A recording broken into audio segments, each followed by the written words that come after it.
All these punk motherfuckers don't know. They run their mouth like I won't kick in they dough. All these punk motherfuckers hit on my phone. You think we boys? I never see you walk onto my shows. Hey guys, Sam back with a little bit of news. If you guys follow BSG's Twitter, you may know already what it is, but I'd like to discuss it a little and go a bit more in depth. On June 5th, they released a few pics of works in progress assets, and I don't know about you, but they've got me excited. So, let the speculation commence. First, we'll talk about the armor plates. So the picture of the armor plates particularly piqued my interest. It begs the question, at least to me, if we'll be able to eventually carry in extra plates with us to swap out, at least in the M2 rig, once the one we're currently wearing is damaged or destroyed. Especially since on the Talking Tarkov podcast, Nikita mentioned there will be a new type of armor damage, kinetic or something to that effect, and armor destruction is going to be more dynamic and involve more RNG or something, you know. So this is definitely something to keep our eyes on, these plates coming in. Not sure what's so significant about the can of pop, but it looks like we got pull tabs now, baby. So if that's not cause for celebration, I don't know what is. So, what type of game would Escape from Tarkov be if it only had croutons? I don't even want to think of that possibility because, baby, we're getting motherfucking crackers up in this bitch. I'm talking being out in a long-ass raid, hungry as fuck, energy low, morale low, and your boy says, yo, I'm finna eat, man. I check my Adidas fanny pack and whip out some saltines and his face lights up like a Christmas tree, boy. We're getting crackers. Just so you know. So as we can see here, we've got a model for some iron sights. I can't say what gun these go to or if they can be fitted to multiple firearms, but I've heard speculation of the Scar. Don't quote me on it because as far as I'm concerned right now, they're just iron sights. If you know more, please enlighten me. I'd like to know what they are. The mines are a very welcome addition to Tarkov, if you ask me. Something I've thoroughly been looking forward to, although Princess Diana might not agree with me. There was a discussion of mines before, and recently I've heard that they will have to be detonated remotely, which concerns me because I was under the impression most mines were operated off some type of proximity principle or tripwire device. Although I understand the problem, say your fully geared buddy died, and instead of trying to hide his kit for insurance, instead mining his body. So the victor who comes to claim his spoils ends up spoiling himself, so I see why, and hopefully soon we'll have more info on that. This little guy, I'll admit, was a mystery to me at first. This handy little attachment has much more use to it than you'd guess at first glance.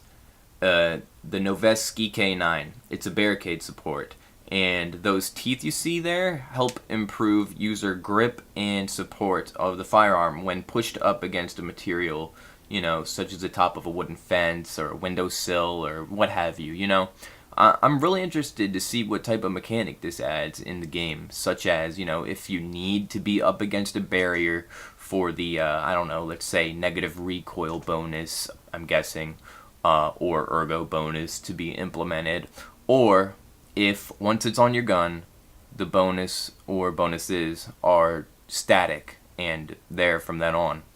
So that's definitely something I'm interested in seeing, and also something to keep our eyes open on. Next, we have a picture of a pupper with what looks like someone putting its whittle paw in a splint. Or what my friend, the old fuck, said, and I quote him, "What is that? Some type of lint roller for a dog?" So this one vexes me to no end, but in due time I'm sure we'll all know the reasons behind doggo here. Who knows, maybe some of you do. Post in the comments, because I'm really curious. So next we got the Bling, the rapper Ice. That scav that just signed his life away to Death Row Records and couldn't help but buy some shiny ass rings and chains. You know, but really, I'm speculating that there'll be possible spawn on the scav bosses, and be worth a good amount to traders or a rare barter item. So, you know, I can't wait to see what the possibilities are for that, and if they're on the bosses, which, you know, I also hope are on their way sometime soon. As you can see, if you look at his finger, he has a couple rings. One of them, I think, has a skull on it. On his wrist, he also has a gold chain, I'm guessing, and yeah, we'll see some bling coming to Tarkov. Alright, so now judging by the picture of the survival kit, it seems to be rather hefty. Larger than a grizzly, at least. It has 2 straps, or buckles, and a carry handle at the top side, and seems to be designed to kind of unravel, as opposed to just open up like something zipped or whatever. Which also implies that it'll contain a liberal amount of survival supplies and gear. One idea I had personally was, you know, if you strayed away from your team during a raid on a large outdoor map and get in some trouble with scavs or other players, you know, what if the survival bag contained a flare gun? You know, you could easily mark your position to your friendlies or your enemies, and hopefully your friends get there first. Just one situation. Now here's something I never even knew existed until Battlestate posted the image. This is a vein light, and just as the name suggests, it illuminates your skin to assist in the location of veins and stretches the skin for easy needle insertion, as well as stops veins from rolling during access. So, to all you drug addicts out there, I'd say invest in one so you can quit missing, but, you know, they're like $550 fucking dollars. So in all seriousness, I'm anticipating the actual gameplay value and usage for this item. For example, if we need to take morphine to stop limping or whatever, will there be a chance that it's not as effective if we don't have one of these on us to get directly into a vein? Like would there be a chance that we miss? At the point this item is added in-game, would it, intramuscular or subcutaneous route of administration be less effective or take longer to take effect and help us stop limping and moving quicker? Just a couple questions that I thought up of. You guys too, you know, I'd like to hear some speculation on just all of these items that I've been talking about. I'd like to hear your comments, you know, if you know something that I don't, if I made, you know, a mistake, just let me know, because at this point, a lot of this stuff seems up in the air, and I'd like to talk to you all about, you know, what we think is going to be happening in the game. So with all that said, let's see some comments on what your ideas or opinions are. If you know something I don't, spit it out. And of course, thanks for watching me ramble on. I obviously haven't been doing many gameplay videos lately, but trust me, they are coming. I wanted to do a little information spreading and not, you know, theory crafting exactly, but work in progress / assets that aren't in game yet discussion type shit.